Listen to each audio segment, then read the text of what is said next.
कभी शुरू ना करते हैं बीच में भजन शुरू करो। हाँ जी एक सेकंड भाई ये फोन बंद कराएगा प्रतीक से एक और कागज आ गया मेरे ध्यान है 11 बजती 11 1 हो गया भाई कर दिया भाई सब बंद थोड़ा खोकर साहब ये भाई प्रदीप हमारे भाई डॉक्टर तू भी पढ़ा जो बंद कर दिया फोन तो स्विच ऑफ कर दिया भाई थोड़ी कुर्सियां ठीक है कुर्सियां का कर कुर्सियां कर लेना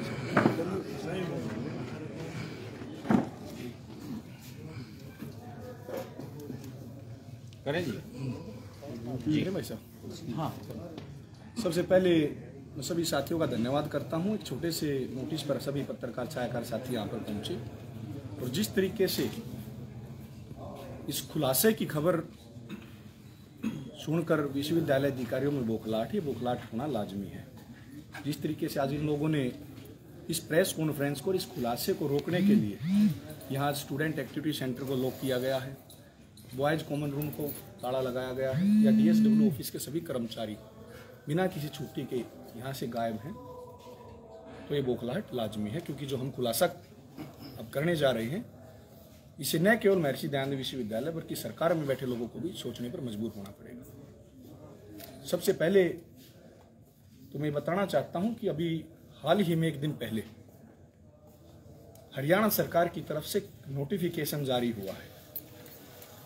उसमें जो यूनिवर्सिटियों की जो भर्तियां हैं वो HPSC व HSSC के माध्यम से करने का एक फरमान जारी किया गया है।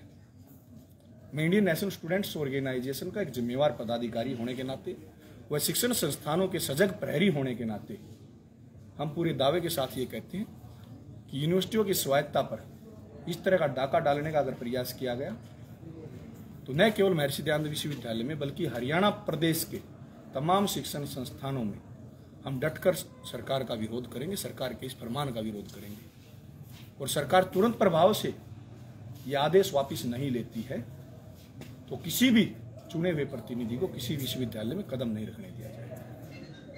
हम डटकर मुकाबला करेंगे और सरकार के खिलाफ छात्रों का यह आंदोलन एक ऐतिहासिक आंदोलन है। इन लोगों ने नोटिफिकेशन के माध्यम से हमें जो जानकारी मिली है, इन लोगों ने आदेश जारी किए हैं कि जो भर्तियां होंगी वो उच्च शिक्षा परिषद के माध्यम से या कुलपतियों के एक पैनल के माध्यम से वो भर्तियां होंगी। ये विश्वविद्यालयों की स्वायत्ता पर एक प्रत्यक्ष रूप से डाका डाला गया है। हम सरकार को चेतावनी देते हैं कि इस तरह के परीक्षण शिक्षण संस्थाओं में न होने चाहिए और फिर भी सरकार बाज नहीं आती तो हम अपनी लड़ाई शुरू करने वाले हैं। क्या HPSC या HSSC के माध्यम से विश्वविद्यालयों में पारदर्शी तरीके से भर्तियां हो पाएंगी? क्या HPSC और HSSC पर कभी आरोप नहीं लगे? क्या उनके माध्यम से जो भर्तियां होती हैं उनमें पेपर आउट नहीं हुए हैं? क्या उन्होंने सभी भर्तियां पारदर्शी तरीके से की? ये कई तरह के सवाल जो है बुद्धिजीवी लोगों के मस्तिष्क में है। मैं यहाँ बड़ी जिम्मेवारी के साथ कहता हूँ, अगर सरकार कोई सुधार करना चाहती है तो विश्वविद्यालयों में शिक्षित, योग्य व ईमानदार लोगों को कुलपति लगाए। अयोग्य, अनपढ़ व फर्जी तरीके से डिग्री करने वाले व्यक्तियों को विश्वविद्यालय में कुलपति के पद पर, कुलपति की कुर्सी पर ना बैठाए। अभी हाल ही में मुझे मेरे एक सोर्स ने दस्तावेज भेजे हैं जिनको देखकर न केवल मैं बल्कि हर वो व्यक्ति जो थोड़ी सी भी शिक्षण संस्थानों की समझ रखता है वो अचरज में आ जाएगा। जिस तरीके के लोगों के भरोसे ये लोग भर्तियां करना चाहते हैं या पारदर्शिता का जो दिखावा करना चाहते हैं, मैं बताना चाहता हूं कि वो लोग फर्जी डिग्रियों के माध्यम से कुलपति श्री के पदों पर बैठे हैं। और मैं ये बात पूरी जिम्मेवारी के साथ कहता हूं और मैं मीडिया के माध्यम से हरियाणा सरकार से और कुलपतियों से भी वो सवाल पूछना चाहूँगा कि उन्होंने वो डिग्रियाँ कब और कहाँ से की हैं। मेरे पास प्रत्येक डिग्री की सत्यापित फोटोकॉपी भी है, RTI से मांगी गई जानकारी भी है, परंतु हम एक मौका उनको भी देंगे कि वो अपना पक्ष रखें। मैं यहाँ बताना चाहूँगा कि महर्षि दयानंद विश्वविद्यालय से हम यहाँ शुरू करेंगे। महर्षि दयानंद विश्वविद्यालय के कुलपति श्रीमान राजवीर सिंह के दस्तावेज हमारे सोर्सों ने हमारे पास भेजे हैं। इनका बायोडाटा मैं यहाँ आप सभी साथियों को दिखाना चाहता हूँ। इस बायोडाटा के अनुसार, जो कि अटेस्टेड है, इन्हीं के द्वारा दिया गया होगा, मैं मानकर चलता हूँ, क्योंकि ये बायोडाटा सत्यापित एक प्रति कॉपी हमारे पास है। राजवीर सिंह ने इस बायोडाटा के अनुसार मास्टर इन मास कम्युनिकेशन की डिग्री सन 2000 में कर रखी है और पीएचडी की डिग्री 1999 में कर रखी है। यानी कि मैं बताना चाहता हूं कि उन्होंने पीएचडी पहले की है और मास्टर डिग्री जो है जर्नलिज्म में बाद में की है। इसके अतिरिक्त उन्होंने एक टीचिंग का एक्सपीरियंस सर्टिफिकेट भी संलग्न किया था जब उन्होंने नौकरी हासिल की थी, जिसमें उन्होंने दिखा रखा है कि 12 साल से ज्यादा का उनका मास्टर डिग्री के छात्रों को पढ़ाने का, पीजी का टीचिंग का एक्सपीरियंस है। परंतु मैं बताना चाहता हूं कि 2007 में जब उन्होंने प्रोफेसर के लिए कुरुक्षेत्र यूनिवर्सिटी में अप्लाई किया था, उसके अनुसार अगर हम 12 साल की तुलना गणना करें तो कम से कम 1995 से वो पीजी क्लासेस को पढ़ाने के लिए एलिजिबल होने चाहिए थे। परंतु जिस व्यक्ति ने खुद मास्टर डिग्री सन 2000 में की है, वो मास्टर की डिग्री के स्टूडेंटों को 1995 से कैसे पढ़ा सकता है? मेरे पास एक डिग्री मेरे सोर्स ने भेजी है। ये मेरे पास राजवीर सिंह जी की डिग्री की कॉपी है, जिसमें स्पष्ट रूप से लिखा गया है कि सन 2000 में उन्होंने मास्टर इन जर्नलिज्म की। इसके अतिरिक्त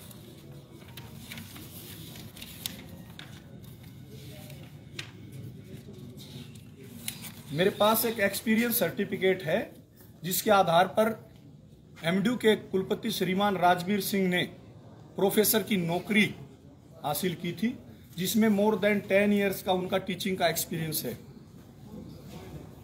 मैं मीडिया के साथियों के माध्यम से पूछना चाहता हूं, क्या कभी उन्होंने नेट की परीक्षा पास की है? या मास्टर डिग्री करने से पहले जो व्यक्ति स्वयं एमए जर्नलिज्म नहीं कर चुका था, वो खुद वो डिग्री करने से पहले उस क्लास के, उस डिग्री के विद्यार्थियों को कैसे पढ़ा सकता है? क्या ऐसे लोगों के भरोसे हमारे शिक्षण संस्थान रहेंगे? क्या ऐसे लोगों के भरोसे हम पारदर्शी भर्तियां कर पाएंगे? क्या ऐसे लोगों के भरोसे हम उच्च शिक्षा में गुणवत्ता ला पाएंगे? इसके अतिरिक्त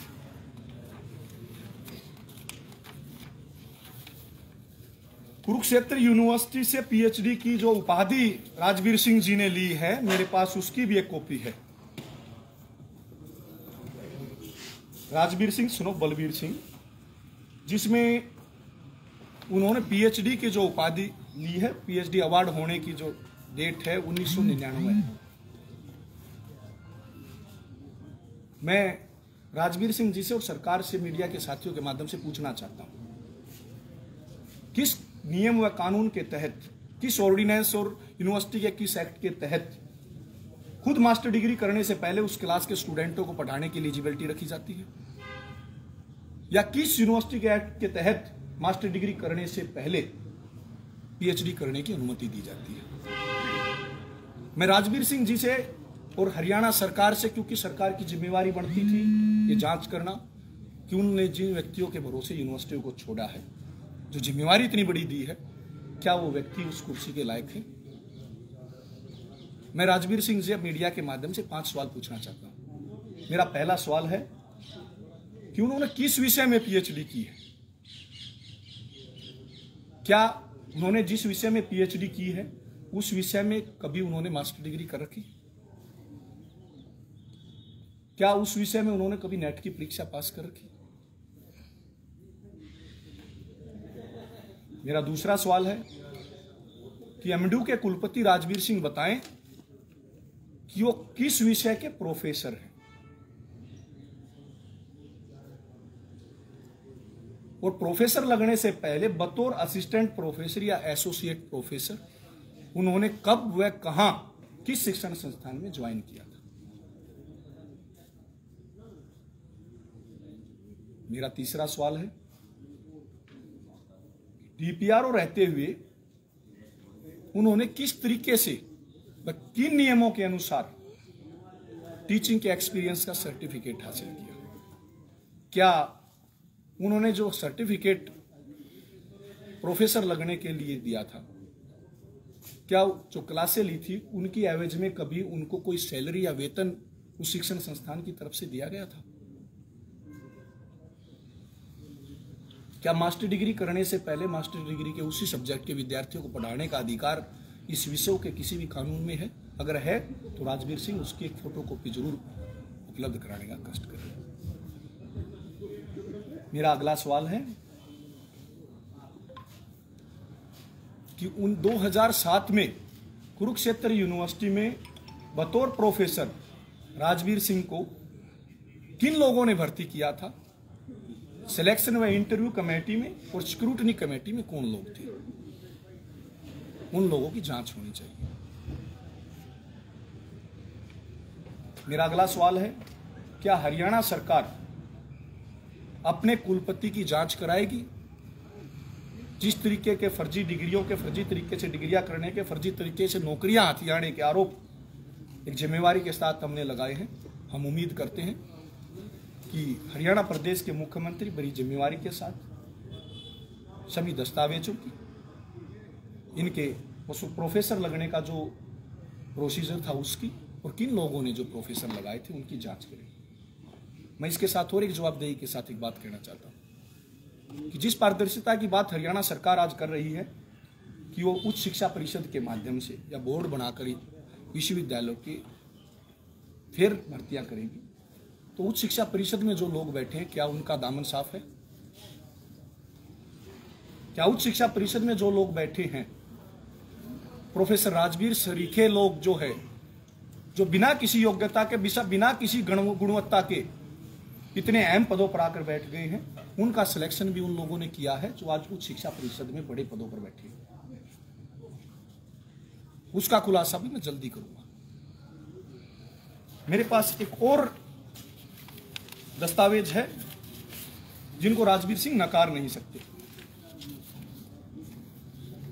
आरटीआई से मांगा गया एक दस्तावेज मेरे पास है। मेरे जो सोर्स है जिन्होंने उपलब्ध कराया है, उन्होंने कहा है कि ये हैंड राइटिंग और ये फॉर्म राजवीर सिंह के द्वारा ही भरा गया है। इसमें भी उन्होंने मास्टर इन मास कम्युनिकेशन 61.3% से सन 2000 में दिखा रखा है, और पीएचडी कुरुक्षेत्र यूनिवर्सिटी से role of mass media in educating rural masses topic पर 1999 में उनकी पीएचडी की डिग्री अवार्ड हो रखी है। इसी फॉर्म में उन्होंने मोर देन 12 इयर्स का पोस्ट ग्रेजुएशन का एक्सपीरियंस दिखा रखा है। ये 14/8/2007 को भरा गया फॉर्म है। इसके अनुसार भी 1995 से वो टीचिंग के लिए एलिजिबल थे, परंतु खुद उन्हें सन 2000 में मास्टर डिग्री की। इसके साथ साथ इसी फॉर्म में उन्होंने दिखा रखा है कि उन्होंने 1990 से लेकर सन 2000 तक बतौर डीपीआर हरियाणा सरकार के कर्मचारी के तौर पर 1990 से लेकर सन 2000 दिसंबर 2000 जुलाई 1990 से दिसंबर 2000 तक हरियाणा सरकार के कर्मचारी के स्थायी कर्मचारी के रूप में एक डीपीआरओ के तौर पर उन्होंने एक नौकरी कर रखी है, सैलरी ले रखी है। उन्होंने खुद दिखा रखा है, अपना एक्सपीरियंस भी दिखा रखा है। उसके बाद डिप्टी डायरेक्टर के पद पर दिसंबर 2000 से जो है उन्होंने अपनी नौकरी आगे भी दिखा रखी है। इसी समय बिना किसी छुट्टी के सैकड़ों किलोमीटर का सफर तय करके हिसार स्थित विश्वविद्यालय में किस तरीके से कक्षाएं लेने जा रहे थे? क्या एक तरीके का फर्जीवाड़ा, एक फ्रॉड नहीं है? क्या सरकार को जो है ऐसे व्यक्तियों के खिलाफ एफआईआर दर्ज नहीं करानी चाहिए? मैं सरकार से पूछना चाहता हूं, जिस तरीके से जो टीचिंग एक्सपीरियंस सर्टिफिकेट उन्होंने पेश कर रखे हैं, इनकी भी जांच होनी चाहिए। किन व्यक्तियों ने ये सर्टिफिकेट जारी किए थे? दो जगह के व्यक्ति कैसे हो सकता है? अगर वो डीपीआरओ ऑफिस में नौकरी कर रहे थे और वहां उनकी उपस्थिति थी, तो हिसार के गुरु जम्बेश्वर विश्वविद्यालय में वो कक्षाएं कैसे ले रही थी, ये मेरा बड़ा सवाल है। मैं सभी मीडिया के साथियों को इनकी प्रति उपलब्ध कराऊंगा और उम्मीद करता हूं कि महर्षि दयानंद विश्वविद्यालय के कुलपति श्रीमान राजवीर सिंह मेरे सवालों का जल्द ही जवाब देंगे। अगर उनको अपना पक्ष रखना है या इस बारे में कोई सफाई देनी है तो उनके जवाब का मैं इंतजार करूंगा। वो जो जवाब देंगे या जवाब नहीं देंगे तो अगली प्रेस कॉन्फ्रेंस में इससे बड़ा एक और खुलासा मैं विश्वविद्यालय के कुलपतियों को लेकर, उनकी फर्जी योग्यताओं को लेकर, उनके द्वारा किए गए फर्जीवाड़े को लेकर, उनके द्वारा किए गए घोटालों को लेकर इसी सप्ताह के अंदर वो दूसरा खुलासा करूंगा। परंतु उससे पहले एक मौका मैं महर्षि दयानंद विश्वविद्यालय के कुलपति राजवीर सिंह को देना चाहूँगा कि वो भी अपना पक्ष रखें। उनको भी भारत का संविधान जो है ये अधिकार देता है। और दोबारा मैं ये बात कह देना चाहता हूँ इंडियन नेशनल स्टूडेंट्स ऑर्गेनाइजेशन के राष्ट्रीय अध्यक्ष होने के नाते कि अगर सरकार ने ऐसे लोगों के भरोसे शिक्षण संस्थाओं को सौंपा, ऐसे लोगों के भरोसे जो है भर्तियां सौंपी, या ऐसे लोगों के भरोसे जो है इस शिक्षा के मंदिरों को सौंप कर जो है उच्च शिक्षा को गिराने का प्रयास किया, या विश्वविद्यालयों की स्वायत्तता को खत्म करने का प्रयास किया, या स्वायत्तता पर डाका डालने का प्रयास किया, तो न केवल मैं, मेरे संगठन का एक एक पदाधिकारी, एक एक कार्यकर्ता और हरियाणा प्रदेश के हर शिक्षण संस्थान का एक एक विद्यार्थी सरकार की चूल्हे हिलाने से पीछे नहीं हटेगा।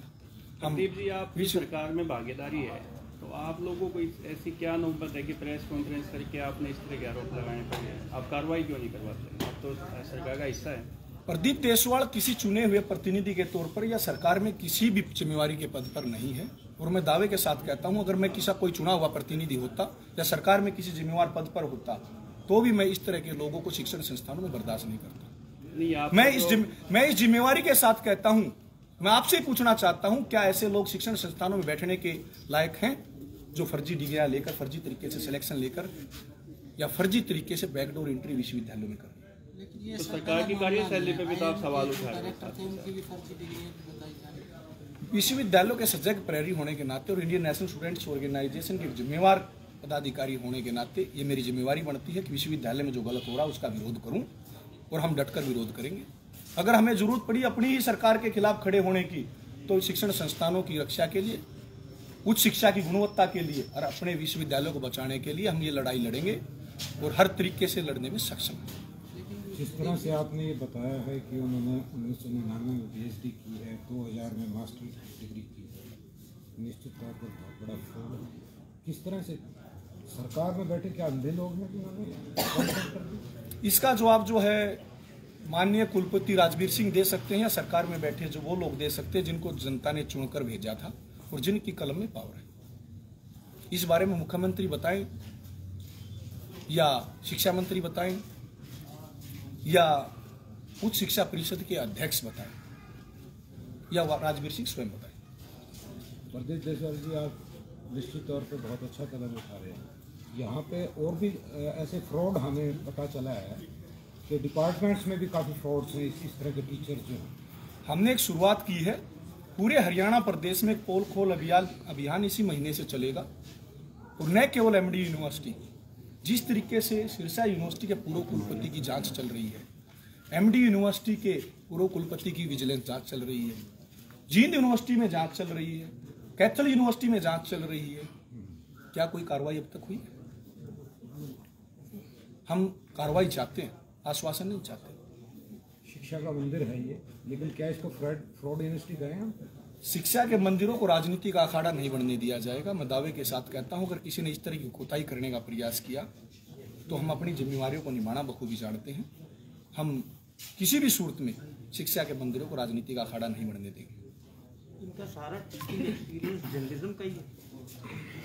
ये तो राजवीर सिंह बताए, मैंने जो दस्तावेज पेश किए हैं, अगर उनको कोई सफाई देनी है इस बारे जो में, आपके पास दस्तावेज है उसके हिसाब से जर्नलिज्म, बिल्कुल मैं आपको इन दस्तावेजों की सभी साथियों को एक आप कॉपी, कह रहे हो ना कि इन्होंने 2000 में कुछ किया ये राजवीर सिंह जी का ही फार्म है जो 14/8/2007 को जो उन्होंने खुद भरा है और मेरे पास इसकी सत्यापित फोटोकॉपी मेरे एक सोर्स ने उपलब्ध कराई है जो कि कुरुक्षेत्र यूनिवर्सिटी से मेरे पास बाई पोस्ट पहुंची है, जिसमें स्पष्ट रूप से दिखा रखा है कि PhD 1999 में कर रखी है और MA जर्नलिज्म जो है वो सन 2000 में कर रखी है।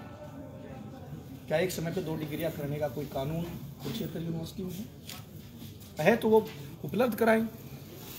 और मैं तो दावे के साथ कहता हूं, सरकार का कोई भी प्रतिनिधि या कोई भी जिम्मेवार अधिकारी या स्वयं राजवीर सिंह किसी भी खुले मंच पर आकर इस मुद्दे पर बहस करें। PhD की आपने कहा जर्नलिज्म के इशू किसी सब्जेक्ट पे ही किए, तो राजवीर सिंह जी बताएं, मेरे पास जो डिग्री है, राजवीर सिंह जी बताएं, क्या मुझे मेरे सोर्स ने जो दस्तावेज उपलब्ध कराए हैं, अगर इनसे अलग उनके पास कोई दस्तावेज तो कोई पेश करें, और नहीं है तो इस बात को स्वीकार करें कि बड़ा फर्जीवाड़ा जो है करके कुलपतियों के पदों पर ये। अगर ये बात सत्य है तो उनको तुरंत प्रभाव से पद छोड़ देना चाहिए। मेरे पास बाई पोस्ट जो है ये इनकी PhD की डिग्री की कॉपी भी पहुंची है, जो स्पष्ट रूप से ये दर्शाती है कि 1999 में इनकी PhD अवार्ड हुई थी। और न केवल ये हैं, जो मैंने जो स्वयं RTI लगाई है उनमें भी इस तरह के कई दस्तावेज मेरे पास हैं, उनको लेकर भी मैं जल्द ही बड़ा खुलासा करूं। मैं चाहता हूं कि मुख्यमंत्री महोदय इस मामले में पारदर्शिता दिखाते हुए और सुशासन का एक उदाहरण पेश करते हुए तुरंत प्रभाव से MDU के कुलपति पद से जो है राजवीर सिंह को हटाएं और इनके खिलाफ FIR दर्ज कराएं। शाबाश, ठीक। बहुत बढ़िया।